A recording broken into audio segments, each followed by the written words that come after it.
when we're talking about differentiation, where it's like, okay, differentiation is the hot new thing. You need to be differentiated, and then it's like, okay, we're going to differentiate for the sake of differentiating. Yeah. So it's like, we're doing the exact same thing, but we're blue. And don't consumer is like, so what? Don't throw the D word at me, man. Don't throw it at me this early in the conversation. Yeah, so usually what I do during these chats, I don't know if you've already seen an episode. It's very informal. The idea is just the two of us having a chat about marketing. Awesome. which is kind of a low-hanging fruit for people like us. And yeah, so it's just very, very off the cuff, very, very simple. It's going to be uploaded as like one long piece of content, but Yep. should there be anything that you want me to cut out, just let me know, and I'll make sure to edit it out. But otherwise, it's very straightforward. Awesome. I rarely edit myself, so that won't happen. Yeah, same here. All right. So yeah, I think a good place to get started for us is maybe you can give people a little bit of your background, what it is that you do, and how it is that you came to be in that particular field. Yeah, sure. So Stef Hamerlinck is my name. I run a small branding studio. Well, actually, it's a 1 or 2 man show. My wife is also on board. She's helping me. I work a lot with FMCG brands, specifically doing brand strategy, but also branding, as in the creative execution, as in creating the brand identity, the packaging, that sort of stuff. And I've been around in different agencies, had a bigger agency together with my brother for a decade or so, but decided to scale things down and be a little bit more specialized. And besides that, I also run a podcast, so fellow podcaster here, called Let's Talk Branding. And that's it in a nutshell. All right, super cool. A few interesting places that we can take it. I think one of the things that I'm interested in getting your thoughts on is your decision to start niching. So you mentioned that with your brother, you had a bigger agency, and now you decided to specialize a bit more in a particular direction. Can you expand on that a little bit? Yeah. So I mean, first off, I'm not always a fan of niching. I think sometimes it's a very overrated strategy. Just to get that out before we start geeking out about it. Actually, I just made like a little bit of a retrospective of what I had done over the last 10 years, because during the pandemic, I decided to split ways with my brother. Well, I mean, professionally, we get along fine, but you're no longer my brother. No, it's over. We're done. No. An hour of family drama here. No, but just like after 10 years of doing stuff together with your brother, you can get a little bit sick of that part. So we were both happy to end that and see each other on family dinners without talking about the work stuff. Okay, sidetrack. Actually, I lost my thread. What was the question again? Niching, brother. We were talking about niching. Your perspective. Exactly. Perception. Yeah. So niching. Why I decided, I look back upon all of those years in the agency where I did like a bunch of things. Like I was, and maybe I'm always all over the place. I did graphic design. I did motion design. Did web design. Most of the time, I did visual identity design and brand strategy work, which is also what I do now.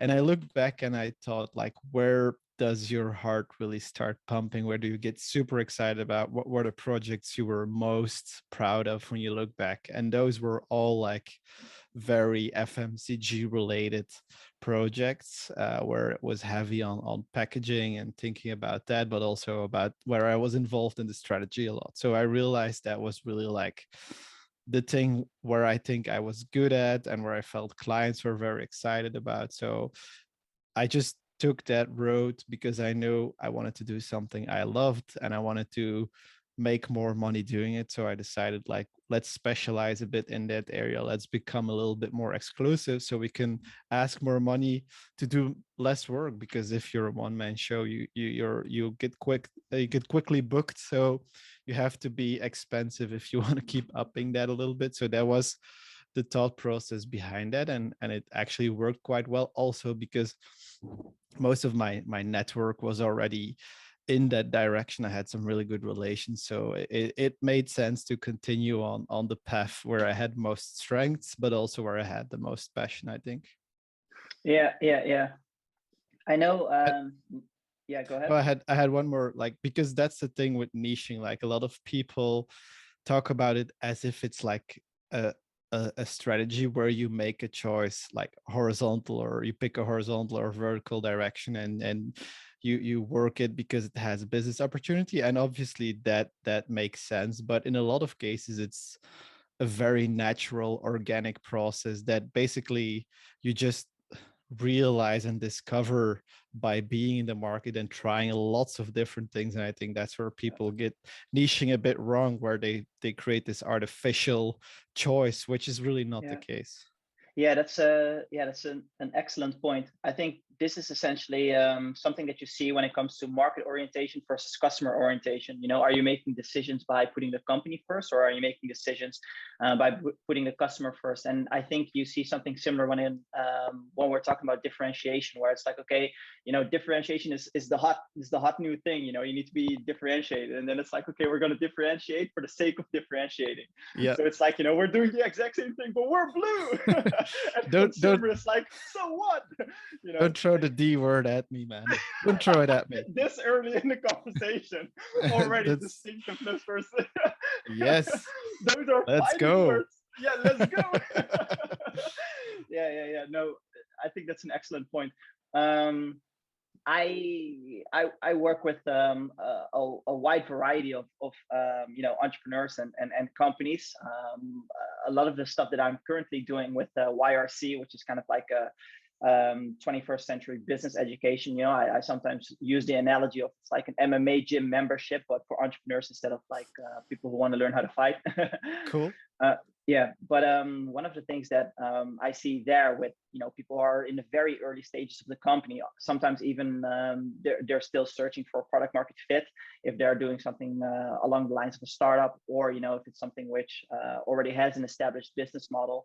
Then you're still trying to figure out you know, who is the audience that I can serve. And in those particular situations, I think niching can make your life so much easier, because it you know, you narrow the field of competitors. Essentially, you know, you make it harder to compete with yourself. You can stand out, but you have to do it in a way where it's not artificial, like you said. You know, Yeah. it can be it's always important to ask, you know, according to whom. You know, so if you're talking about like differentiation, like according to whom, according to you, you know, you're Yeah. not going to be the majority buyer of your particular product. So you know, it needs to be something that's valuable in the minds of your consumers. Yeah, Or I love customers. this analogy. I think it was Brandon Shockley who made it on my podcast. It was more about positioning, but it's essentially the same thing as niching. He said, like, we look at positioning very often as like chess or something, where like there's one strategy, you go for it and you need to win. And he said actually it's more interesting to look at it as a game of Monopoly, where you maybe start with one or two streets, but the goal is to own the whole bunch. Like, so you need to have the different lanes. And I think in terms of scaling, it might be a lot more interesting for brands to think about what streets can we own today, what streets can we own tomorrow, and what eventually how we're going to win the game. Because I think that's the problem, where sometimes it gets boiled down between you either have to pick or you have to be everything, and you can't be everything. I think it's just a matter of scale and distribution and all that stuff. And some people can just stick to a smaller niche. Like, I really loved the book Company of One by Paul Jarvis. Don't know if you've read that Yeah. one, but it's like a very opposite business, but that has a lot more to do with like how you want to live your life. That's a different argument than a Yeah. business argument. And a lot of times the business argument when it comes to growth and revenue is to scale up and to branch out once you have reached a certain like fulfillment of a niche.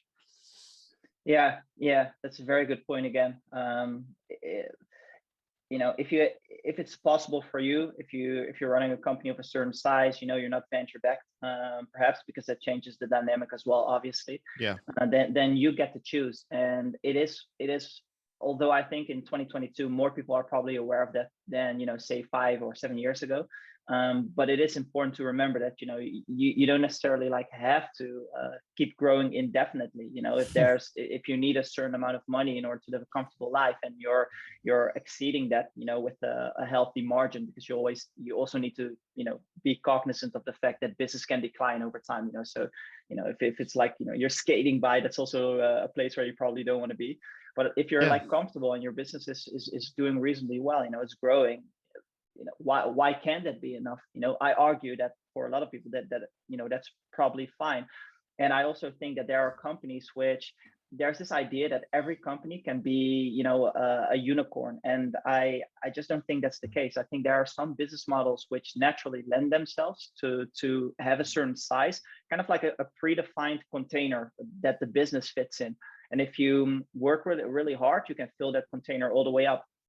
But some companies just naturally have a smaller container. And if you find yourself in a position where you have to grow outside of those particular bounds, then you're gonna struggle, because then you'll find yourself in a domain where you need to sell something to people who don't want to be sold that particular thing to. And I think that's Andrew Mason of Groupon. He made a remark about Groupon that he thought Groupon would have been like the perfect business if it was a private company, or maybe they took on a little bit of venture but not as much. But they were forced to go on this rocket ship and blow it up. And that's part, that was his conjecture, but I think he's right. It was part of the reason why Groupon just lost its magic. They used to have copywriters, they used to have fun, the deals were fun, but all of a sudden you're getting like 8 emails a day because the P&L and all of this, and the shareholders are saying no, it's fine, and the data shows no, it's probably good, but it's like short-term data, not taking into account like long-term perception and all of that stuff. So you can really destroy your business that way if you have a certain size container, but it needs to be like 10x that container. Obviously, something like SpaceX, that's no issue there, or Tesla, what have you. So the physical container for him is like exactly, yeah. Yeah, precisely, yeah, it depends on the problem itself. True, yeah. And just to your point about like outside capital, I've had experience with like being in that situation where we had like a big investment and outside investors being on board, and we had let's say slightly successful tech startup here locally, like a little bit of a pre-trip advisor thing going on.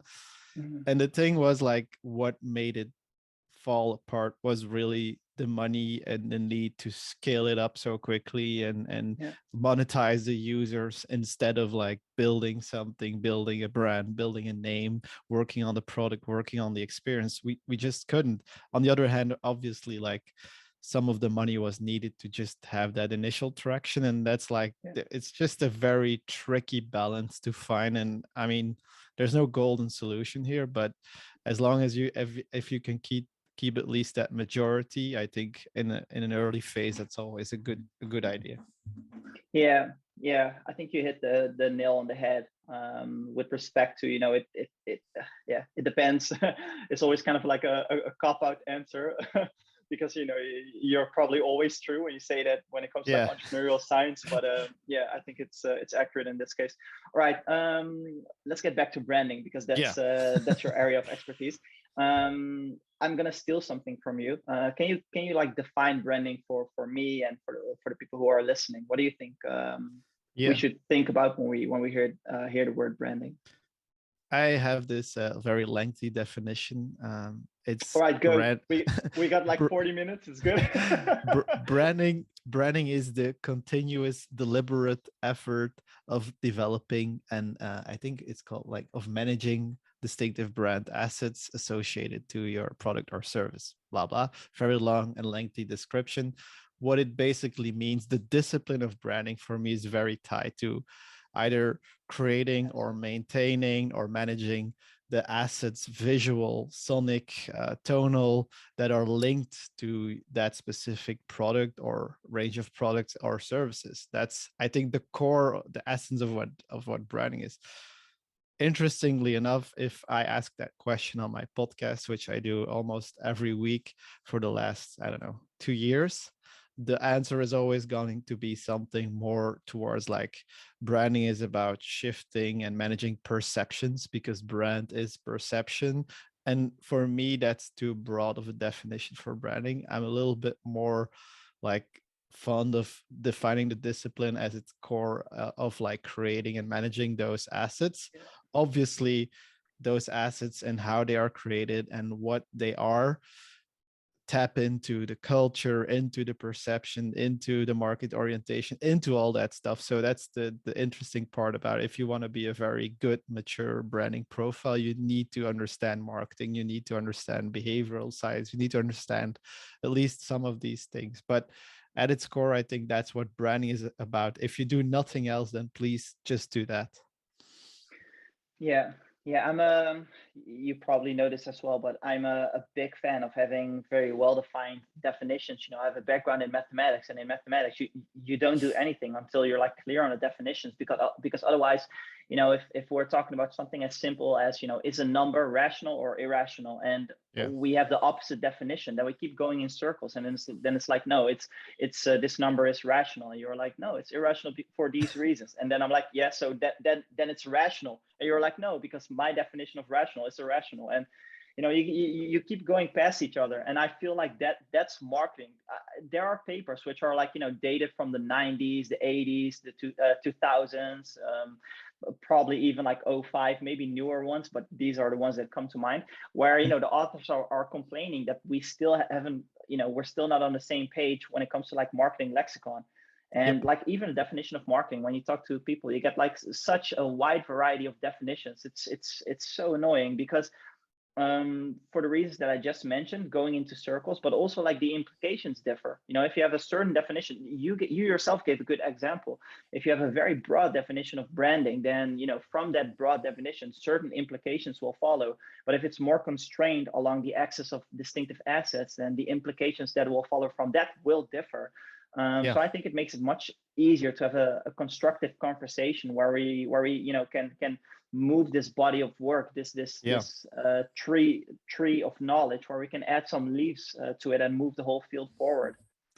I think there's like, and I think this is not a very popular thing to say, but I think this is like a hidden truth in the branding industry. The part of the reason why we don't want the branding definition to be so narrow, as I talk about it, is because that would make a little bit of the magic disappear, but it would also make a lot of the claims branding people can make very hard. Because if you say branding is basically everything a company does, then Yeah, you can also point to the success of branding in all cases. If they yeah. had good HR, good product, good Customer advertising, service. good Yeah, whatever, yeah, it's all branding. So hey, come to us, pay us a shit ton of money, and we'll get you great branding. But the problem is, if it's more narrow, then you need to point to the ROI, or at least some kind of effectiveness of just that part, that distinctiveness, and maybe a little bit of that meaning part, which is yeah, a lot harder. And I think that's,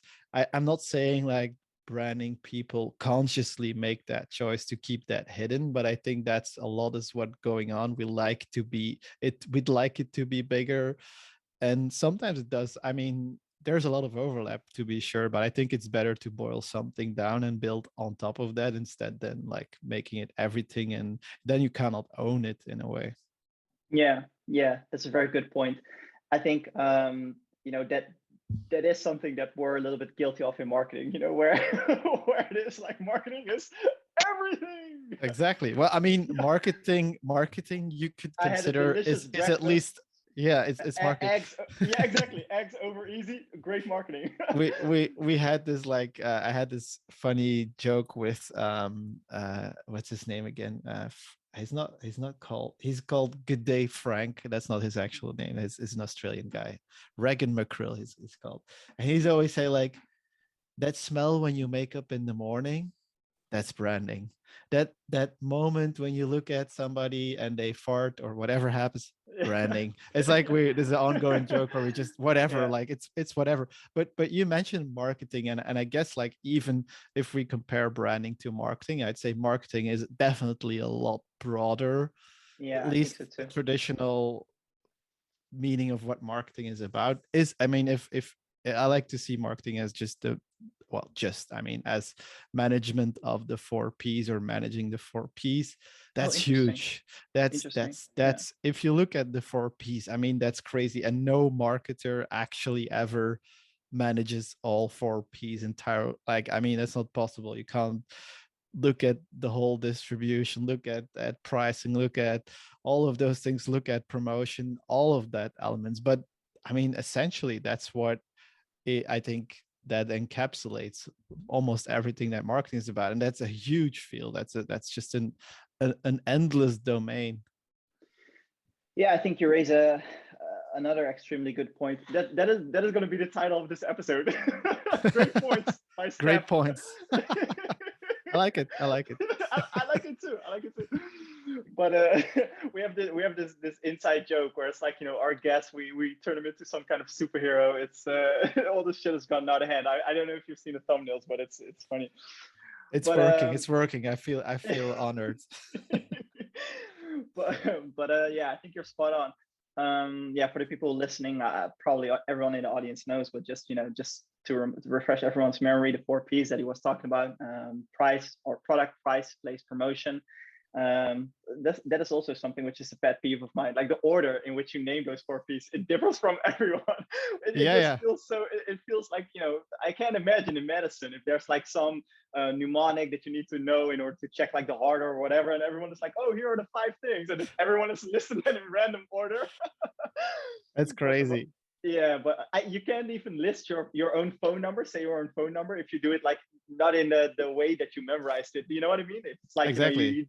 yeah, you do it 2 numbers at a time, and all of a sudden you're trying to do it like in blocks of 4, like 4,329. You're like, but No, but anyways, anyways. it's interesting the order you mentioned. Like I would wanna say I could like figure out an order that works for me in terms of what I've seen, but I think it would be probably very category dependent, where in some cases like the distribution game is everything, in other places the product is maybe a little bit more important. So I would say, yeah, as you know, the lame ass point of it, it does depend on the category, the order Yeah, in which, and the hierarchy in which it does. But obviously I think one of the most ignored things is like distribution. I think every time, every client, every marketer, every person I talk to, like that's the most obvious part, putting it in front of people, the right people, that they just like forget. Like it's like it doesn't exist anymore. It's like, no, no, no, no, we need to figure out how people are going to find us relevant and resonate and all of these words, wow. but not just like, hey, what if we put this product in a place where people easily can buy it, and it's just available for them? Would that Yeah. be wonderful? Like that would be great. Wow, what are you saying, man? It needs to resonate. Yeah. Yeah, that's so interesting, because now we're getting into the domain of physical availability. But it's interesting because in my neck of the woods, it's the complete opposite. I work a lot with like people who are just getting going, or who have something that is working really well, and they're trying to take it to trying to grow that company. And distribution is synonymous with marketing with those people. It's all about like the SEO strategy, and the content marketing, and being on social. And it's like, hold on 1 second. Maybe let's figure out like the product, and maybe let's do a little bit of market research to figure out like what are the problems that people are having. Everyone will say there's this thing which became popular, and it's now part of like the collective understanding of how you should and should not start a company, which is like build it and they will come, is not true. Yeah. So everyone will say those words, but they haven't internalized them yet, because what they will do is they will build it and wait until people will come. So the proof is in the pudding. Like, you, my good friend, have not understood the lesson, because Yeah, Start with research, start with understanding what are the pain points, get a clear understanding of what it is that you're solving. And then you can iterate your way towards a solution and be like, hey, cool, I made this for you guys. Is this something that solves the problem? Dude, you are a donut that solves nothing. You made my problem 10 times worse for these reasons. And then you can say, aha, maybe if I do the inverse, and then you work your way towards a solution. And that Yeah. also prevents this very important issue of not falling in love with your own solution, which happens the longer you spend time on it, because of sunk cost fallacy and all that stuff, sunk cost bias. You spend time on it, and now Yeah. it has to work because your ego is wrapped up in it. You start ignoring your users. You probably don't even want to talk to them because what if they say that they don't like it? So it's interesting because it's the exact opposite problem that you guys are having essentially with like the bigger firms. Yeah. I mean, there's one counterpoint I'd like to add here. Like, I do work a lot with let's say startups, especially in like the FMCG space. And for me, there's like, I haven't figured out a cool name for it. Maybe I should. Maybe then we can quote it and put it in a nice graph and like say it's something very smart. But like, there's a threshold of the amount of research you can do in terms of like getting validation of something that will work. And I have noticed like there's The you can Hamerlinck threshold. exactly the Hamerlinck threshold. So once you cross that threshold, you're basically just you're doing shit all that doesn't matter. You're just like strategizing for the sake of strategizing. You're doing Yeah. research because you like it. And there's also a lot of people that fall in that bucket where they just keep on trying to validate and trying to get the right feedback and trying to hear what they want to hear. And I do tell a lot of these early startups, like, it really depends on where they are in terms of the maturity of their case. Is like, at a certain point you just need to go be somewhere with your product and interact with customers and see what happens, because Yeah. there is a lot of cases where people would say there's not I don't need this shit, but eventually like they start needing it. Like, I can imagine Yeah. especially in FMCG. I mean, there's so much, like, you go to the drinks aisle, there's 1,000 types of lemonade, 1,000 types of juice, and then now there's kombucha and nootrops and I don't know, wheat infused whatever, and it just Yeah. keeps on going. And I probably, there's not a single consumer that would tell you like, I need this shit, and still they start buying it once it's available physical and it's distinctive enough, and it becomes something interesting. So there's also something to be said for that as well. And I guess again, it's you just need to look at the Hamerlinck threshold and just put in the right data, and you'll see where you are. But just as a framework, something to Yeah. consider. I 100% agree. The main difference with YRC, the thing that I have, which is like Mhm. like I said, the 21st century business school thing, essentially, is we're thinking hard about like risk reduction and risk mitigation. Whereas like Yep. if you're running a company, a startup company, That's an interest, a company. yeah, exactly. Stomp Increase it. exactly increasing the amount of information in one word. But Love it. yeah, if you look at startups, they are doing the opposite. It's absolutely not about decreasing risk and minimizing the probability of failure, because it's all about maximizing the quantity of the outcome itself. It's like Yeah. you're trying to be a unicorn or a decacorn. And the reason why is because a lot of entrepreneurial science education comes from investors, and investors, it's an ergodicity problem. They have a little bit of uh, a little bit of a stake in each of those startups, in an Yeah. entire Yeah. batch. So for them, everyone is fungible. It's like AirPods. If your AirPods breaks, you don't necessarily need them to make this particular set of AirPods. They can give you a new one. So you have no loyalty to this particular one. There's fungibility there. And it's the same with startups. It doesn't matter if guy A succeeds or girl B who cares, as long as one person succeeds. And what happens to the other 999 of them? Yeah, well, who cares? That doesn't matter, because like on your sheet, the numbers will look Yeah. identical. But if you're one of those people, then it obviously matters. So it's yeah, it's so funny, you're the first person to use the word fungible without having a discussion about NFTs. I need to applaud you for that. that's because English is my second language. I learn a lot of words from like TV and reading, etc. Reading is a problem, by the way, because then during a conversation you realize that you've never heard how the word is pronounced. So then you can surprise yourself with your own creative pronunciations of the word. Ojibale. Exactly. Yeah, exactly. But I remember in the series Succession, that's where I learned the word fungible for the first time. I Love heard it. it. Yeah. It's a beautiful word, actually. If you detach it from the whole NFT shitstorm, it's actually a Dude, beautiful word. I'm so out of crypto. I literally what I know is like 20 seconds of information. That's I don't know anything about it.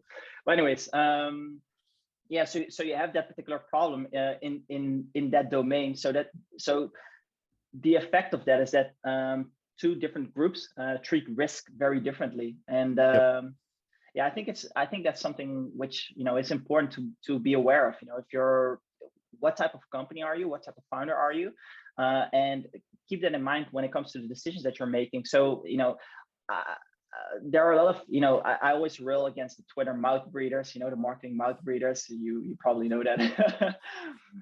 But one of the things that I dislike is when there's like one example, a Tesla, or like one extreme Yep. outlier among outliers, and they use that as like an existence proof, like, hey, this is a good approach because this one company. And it's like, well, sure, if you're a startup and you've raised $200 million and you have to like go for the moon, maybe. But like generally, if you're like a bootstrapper, or you're just trying to make a living and entrepreneurship is your calling, and you're just trying to make sure that you can pay the bills, I think that requires a vastly different like risk profile and a completely different strategy, where it's more increasing the probability of success and decreasing the likelihood of failure.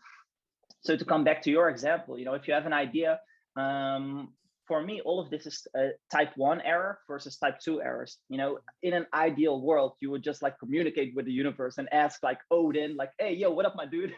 is this a good idea or no? And he's like, no, that's a terrible idea. You suck, and I should know because I made you. but you don't know. So you have like, you have a null hypothesis, which is where you assume like this thing isn't going to work. And then you can have type 1 errors or type 2 errors, false positives or false negatives. And I think what you should do is be a little bit skeptical. Just assume that, this is probably a shit idea. Then you give it like a week or, some bounded interval of time where you try and disprove that. You try very hard to show that, no, this is actually a good idea.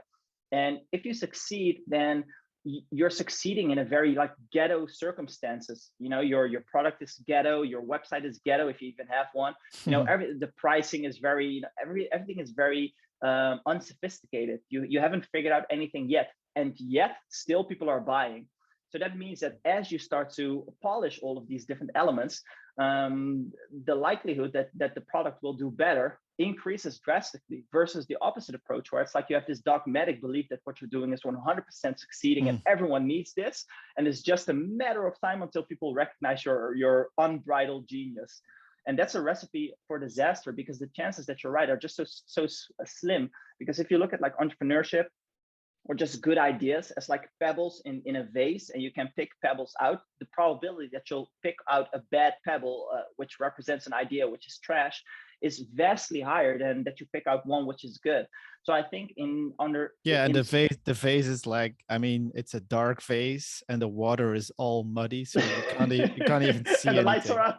Lights are out. It's just and the Hamerlinck threshold is unknown. Exactly. You might as well pick out a turd or a goldfish. You just don't know what you're gonna get.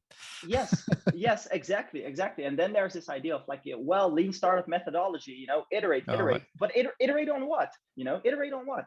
So if you can run a fast, cheap experiment where it's like, okay, I have this idea for, you know, a new candy bar, and it's a protein bar, you know, and you're doing that very early on, one of the first, etc. That's an experiment which you can run like super quickly, because all you need to do Yeah. is just reach out to a few of your buddies. Or maybe we call them clubhouses in YRC, a place where you can do ethnography, where all of your supposed users live. You can go to a clubhouse. So for example, maybe like your gym, your local gym, and ask people like, hey, I'm going to sell these protein bars. I'll have a batch ready next Sunday. It's going to be, you know, $2 for a protein bar. Do you want one? It's going to be homemade. And if everyone says no, then, you know, that tells you something. But if a good amount of people say yes, then you're like, okay, cool. Now I can figure out the next step, which is how do I actually make those things. So that's a very cheap experiment, which costs you like just, you know, a little bit of time. Yeah, So that's why, for example, I love working with like these early startups, and I tell them also like we're gonna do branding in a quick and dirty way. It's gonna look very nice, but I'm gonna spend like 2 hours on the identity thing. It's gonna look really nice, but it's not gonna be thought out like crazy, because you just wanted to make it look like it's real and legit, and then go from there. And then we can talk in 6 months. And I think that's also like a lot of people in branding, they want to spend months and months on fine tuning, tweaking the design yeah. system, and go fuck yourself. Like, just slap a nice color on it that's distinctive enough, slap a nice, I don't Yeah. know, whatever you want to put on it, and make sure it, like, that's the basic, make sure it's distinctive from the category. That's the Yeah. starting point. That's what you need to hit, and then all the rest is nice to have, and start there. I mean, I think that's fair. Yeah, I think that's an excellent point. Um, have you heard Marty Newmeyer talk about this, where he was talking about, yeah, you probably know, yeah, he back when they were designing the boxes for the Apple software, back when Mhm. software came in boxes, they were doing all of this, like exactly like you said, like minutia fine tuning, and they had like a typography, a font, which under the A it had these little feet and stuff like that. I don't know much about typography because I'm not a designer, but there's, you know, I don't know the terminology, but it's like you have an A and then you can make it like, you know, the font nicer. And they were trying to like split test in order to figure out like what do consumers prefer. And they had this group where they were testing these, you know, which one of these boxes do you prefer, and, you know, very tricky for people to, you know, get a preference. It seemed like what the hell's going on. So they said, okay, well, look at the letters. Well, you know, what do you mean? I don't really see anything. Well, look You at the know, A. It looks the same. Well, look closer. What do you mean? Look at the feet. Do you see the difference? And people were like, oh. So like in such a controlled setting where people are motivated and you still have to like walk them through in order to notice those distinctions, forget about it in the real world. people don't, I mean, I have a lot of products in my fridge that I do not know the name of, but I've been Yeah. buying them for years. I just I go on autopilot, I buy them, I know Yeah. what they are. That's it. Don't ask me the name. I don't know. And that's the real problem. Like, people suppose that people actually read this stuff. And you can say, yeah, that's true for FMCG, but not in our B2B space. Yeah. Well, actually, like, most of the, like, 95% of your potential consumers might have seen you pass by quickly on a website or on social media or somewhere else, or a car driving by, and that's about it. But that, if you're distinctive enough, that might be like your push forward into getting them actually to maybe be interested in you. And I mean, that's, again, it's basics, but we seem to always forget what the basics are, and always talk about the fancy stuff. All right, let me use this opportunity to cover set fundamentals, set basics. Would you mind like giving us a rundown of, you know, what are the basics? What is the stuff that we need to get right when it Yep. comes to branding? Oh, let me sneak in one more question. Sure. Apologies if I overload you, but how do we need to think about branding differently if we're an established firm versus like, you know, a smaller startup?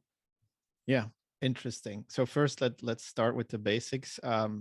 Distinctiveness, obviously, that means that people can easily recognize you from afar, from your competitor. So how does that work?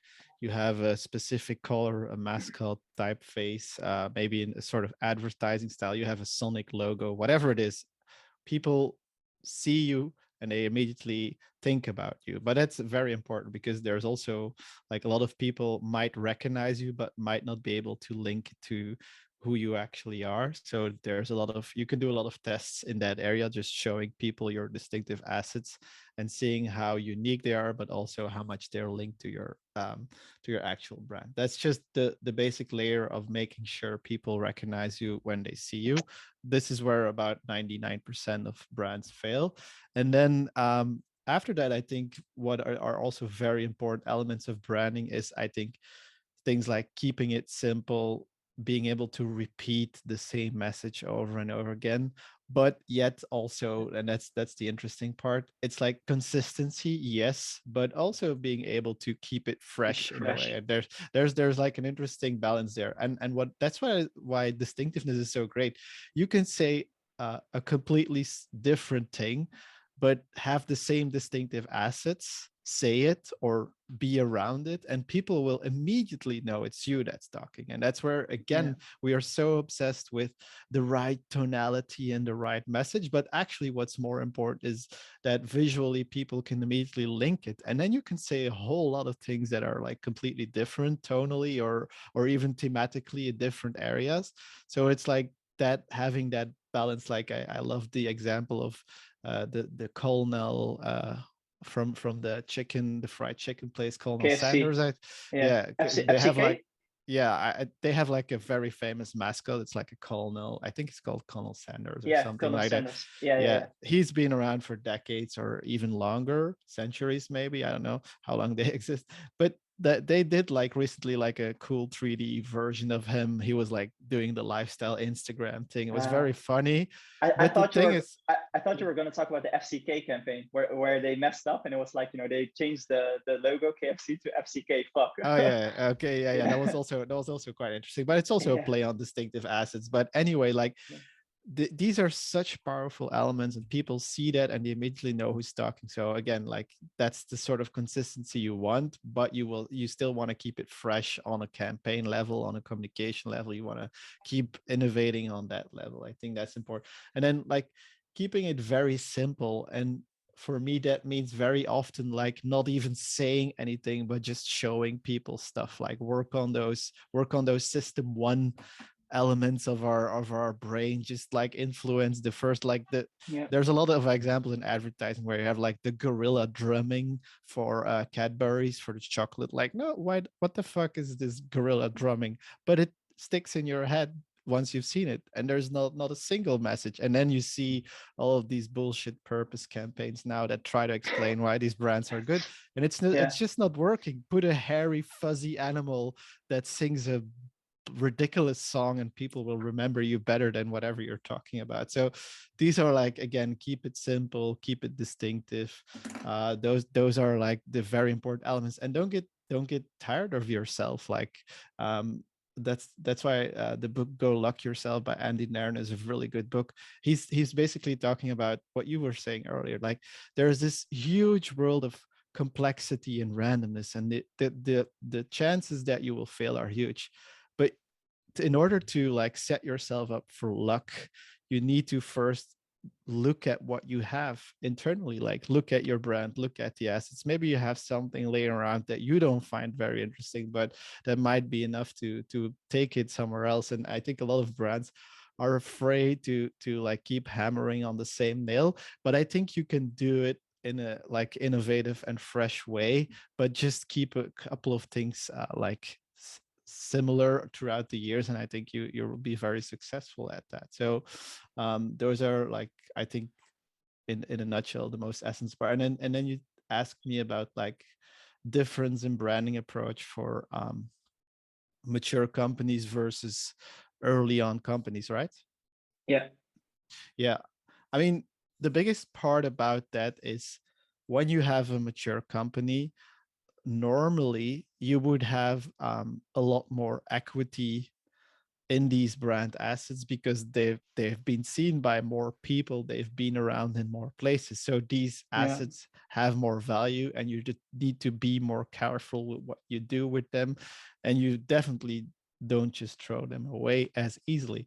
In a very young startup, you might have like have had a startup that has just slapped like an ugly logo maker style thing on it, and you just want to make sure, let's look at the basics again, let's look at the category, make sure this brand is really distinctive and set up for scale, set up for memorability, that sort of stuff. So you can be a lot more let's say wild in terms of what you do with the existing brand assets with like young companies, because they haven't been exposed that much. But once they become a certain maturity and they're recognizable, you can measure the amount of people that recognize the assets. So you can make sure, like, maybe there are assets that they use a lot that are actually completely not unique, and you can just ditch them, but do your due diligence there, make sure you understand that. And you can check out Jenny Romaniuk's work on understanding what distinctive assets are actually valuable enough for the company to keep. But I think that's a very big difference. And also, I think when it comes to scale, when you're working with branding, the bigger like the amount of people that are working with it, I think the more important it becomes to like give them tools and systems that they can work with that fit the brand well. Because if you have a small brand, you have one person that really understands it well, he can keep creating beautiful, or she can keep creating beautiful stuff. But once it becomes very big, it's very hard. And then you need, like, again, that's why it's so important, I think, to have a very simple brand identity. So you can give a junior graphic designer like some elements, he can slap them on a social ad or a flyer, and it looks on brand and it's recognizable. I think that's very important. So again, keep those building blocks very simple, because if you don't, and that's what a lot of designers do, they have this ego where it's like, yeah, I have this very complex layout system and it's like based on the underlying blah blah blah. And it's like, if you So give yeah, this to a some piece of junior, mathematics yeah, you need a yeah, PhD to no, figure it out. oh, I mean, dude, like there's so It's many simple. What are you talking about, grids Steph? You out there. just plug it There, into this equation. it's no, there's so many grids out there that are crazy, Fibonacci, whatever the fuck. Like, like nobody's gonna care about that. And that's what you said earlier about the packaging thing. Like, we get so like involved in the shit, and I mean, that's fine if you want to do that, and if you want to go all in on the arts and crafts of it, like, go ahead. But just realize that on the face of it, consumers won't be bothered by that as much as you think. All right. What about branding for bootstrappers? Is that even something, in your opinion, that bootstrappers? Because I am of the mind that branding doesn't really start to matter until your company is 4 or 5 years old, maybe doing a few $1 million in terms of revenue. I think because otherwise you just don't have the firepower to create anything that's distinctive. But I don't know, because a lot of your customers, when you're not doing that revenue, will come from your own outreach. A little bit of inbound from the things that you have created, be it via content marketing or what have you. But I think a lot of will come from referrals, outreach, direct outreach. So I think under those circumstances, strong distinctive assets are less important. What's your take on that? Maybe you think I'm completely wrong here. Yeah, I disagree. Okay. No, but it's, I mean, It was great having you. cheers. So I'll the talk to you on title of Twitter. the show is Very Bad Points by Stefan. Yeah. So so so no, I mean, I think, if you, why not be distinctive early on? I mean, I'm kind of there's asking a no, hairdresser, yeah, do I need a haircut right yeah, now, right? no, exactly, I have a hammer, so I'm gonna bounce that hammer.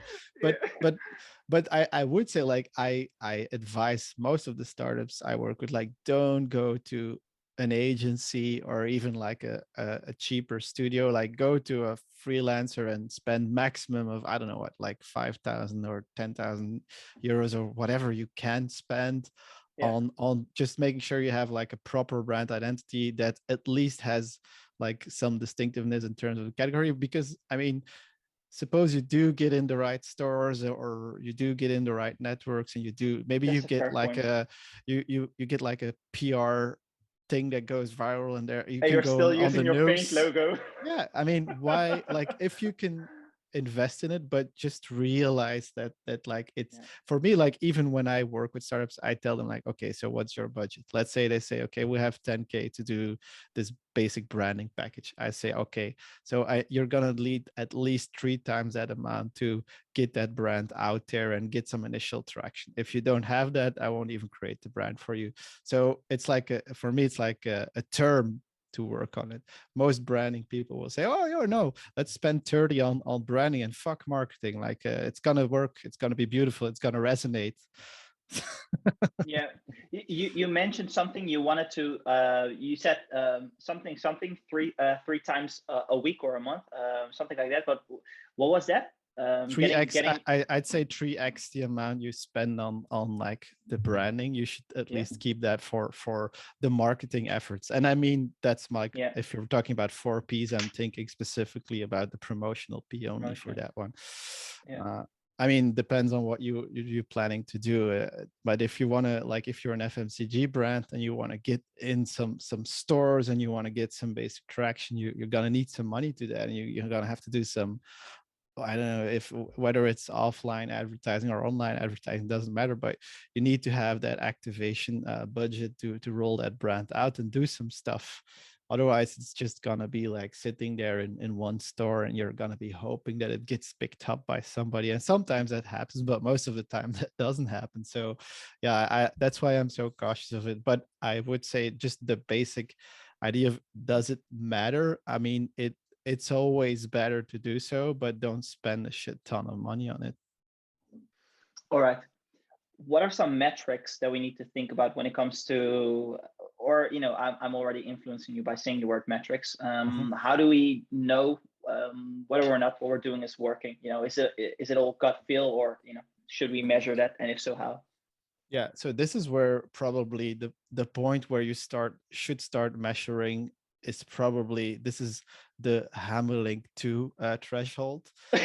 This is where this is where you have to make sure that you don't start measuring too early. Like at a certain point, I was getting very interested in all of these like brand tracking metrics, like brand awareness and unaided awareness, aided awareness, that sort of stuff, which is interesting if you have a bigger brand, and I mean like a Yeah, brand that's like number 3 or 2 in exactly. terms of market share. But Yeah, anything smaller than that, those types of stuff, like I'd say steer clear of that, because it's too early on. There is interesting, like for example, share of search is an interesting one at a certain point, but still, like if it's too early, you're just gonna get noise. It's just gonna be like, oh, we had a spike. Oh no, we didn't. Oh no.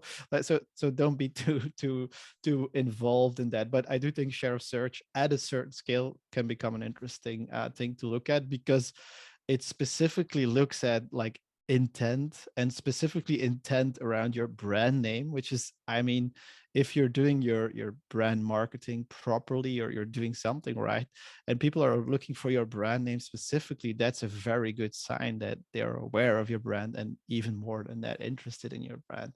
That's like a very good one to look at. I think I'm thinking about other metrics that matter, but I'd say like for the most times, like at the scale I'm at, it's just not measurable on a short term. It's just like things are going well and you keep growing. And like yeah, a lot of the things around branding is just like, you need that initial traction. It needs to look good, and maybe stores or distributors want to get hold of it because it looks so good and people are talking about it, and you want to get, that's really hard to measure. You could, like, I do sometimes say like, let's measure the amount of like PR we get, because that's also a good sign that your storytelling is at least interesting. So there's a lot of like side things, proxies you can look at, but at the end of the day, measuring like the effectiveness of branding for smaller organizations is very hard, and for bigger organizations as well, I think. it's interesting. I'm thinking about like um,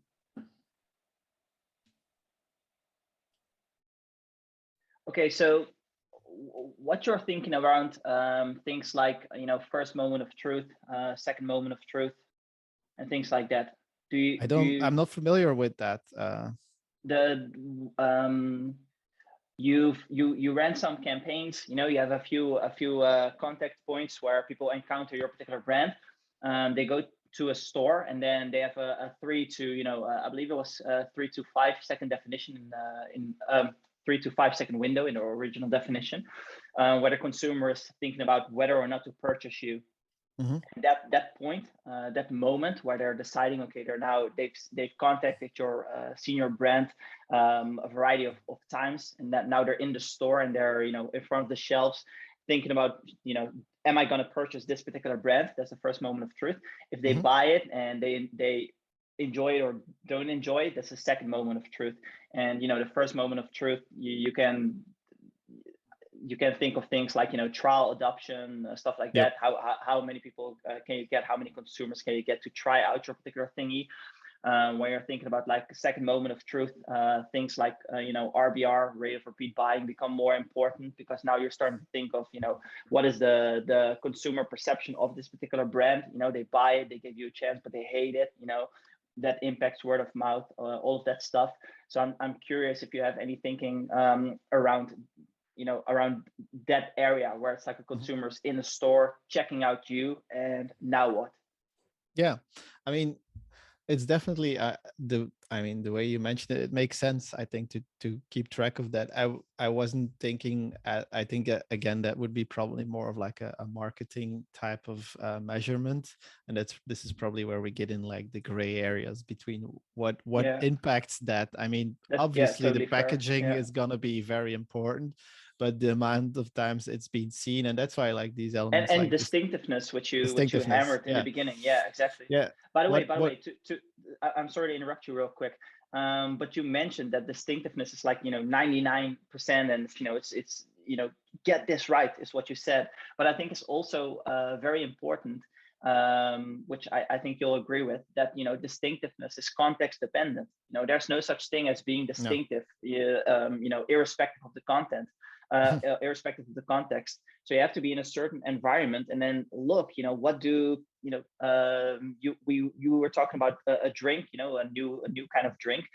What do the competitors look like? And if you Exactly. notice that, yeah, if you notice everyone is like in neon colors, very bright colors, because people are kind of sheepish. It has become kind of like an insult to just say that off the cuff, but there's truth to that. Whereas like in companies, there's a lot of ass covering, where it's like, okay, let me look to the left and to the right to see what other people are Exactly. doing, and we'll copy it. So if you notice that, then you can use it as an opportunity to stand out and be like, okay, we're going to be devoid of colors. It's going to be all black and etc. And then I think you can do interesting things when it comes to actually standing out and Yeah. having people recognize you are you. Yeah. I mean, I know some people and some agencies that are really specialized in like doing like actual tracking. So basically they're putting packages in front of people and like asking them their willingness to buy and compare to others and that sort of stuff. Yeah, That's yeah. It's interesting research, but for me, like I'm highly skeptical of it because Mm, again, it's like obviously it's without the right context. So if you do this like on versus like via survey, it can be interesting, but I don't think it's the same as people in their natural yeah, behavior in a store. So I like yeah. what you said I about at share. the actual point of purchase. I think I that's the share better similar version of concerns. that. Um, one I three There's three things I really like. This is from the System One, like a white paper from them. These are like, for me, these By are the way, great for things. the Yep. for the Go ahead. listeners, give a very short explanation of System One for people who are new to Yeah. that particular term. So I think this is Daniel Kahneman's Kahneman. work, Thinking Yeah. Fast and Slow. But basically, System One is your autopilot. It's which is about 90% of the time you're making decisions unconsciously. So you're not actively thinking about doing things while you're driving. You're not thinking, I'm gonna put it in 1 and 2 and whatever. Maybe with electric cars, you don't think at all. But that's the autopilot, System One, and most purchases happen actually in that System One area. Also, B2B purchases. I know that's people get angry about it, but it's true. But System One is also like I think it's a group or researchers, and they have put out this paper, which is really interesting. And they have like three very important, like, well, I don't want to say it's metrics, but like pillars of brand success. And I really like these. And these are fame, feeling, and fluency. Fame is like, how many people know us? That's you can find out ways to track that. There's some online measurements you can do. There's your search, like there's a million different ways and proxies you can measure this. But think about fame. Maybe it's just the amount of PR you've got. That's a very important aspect, very often also underestimated in relation to the other one, which is feeling. Like, what are people feeling about us? This is mostly what the differentiation folk are about. Like, do they get excited? Do they love us? Blah, blah, or we love brand. But it's important. I mean, we're not going to ignore that it doesn't exist. People get a feeling when they see like a very crafty looking brand or a very exclusive brand. You can play around with feeling, and branding is very, very close to feeling. So feeling not to be ignored. And then that last part is fluency. How quickly can they, I mean, it's distinctiveness, but they call it fluency because it's three F's and it works better. But fluency is just how quickly can people recognize us? How fluent are we in our communication? How fluent are our devices? And I really like those, like fame, feeling, and fluency. Those are like the core tenets. And it's interesting because fame building often has a lot more to do with advertising and comms and stuff like that. Feeling also has to do with what you're communicating, but also how you're looking like. And then fluency obviously is very much a branding domain, but we have to work closely with all of these domains to build on those three aspects. And that's like, I think a nice way maybe to wrap it up even. All right, let's end it here. Dude, I've enjoyed this. This has been an awesome conversation. Me too. It was lovely. Where can I send people? Where can they find you? Yeah, just go check out letstalkbranding.com or find me on Twitter. What's your at? It's at Stef Hamerlinck. All right, at Stef Hamerlinck. Yeah. My guy, thank you so much. This has been awesome. Oh, your camera switched. The webcam switched. Yeah, no, thank you very much. It was fun chatting with you. I had a lot of fun, and we should do this again maybe on my podcast soon. Dude, I'm open to it. Send me a DM and we'll schedule it. We'll fix it. Have a great day, dude. man. Have a great day. Cheers. Thanks for having me on.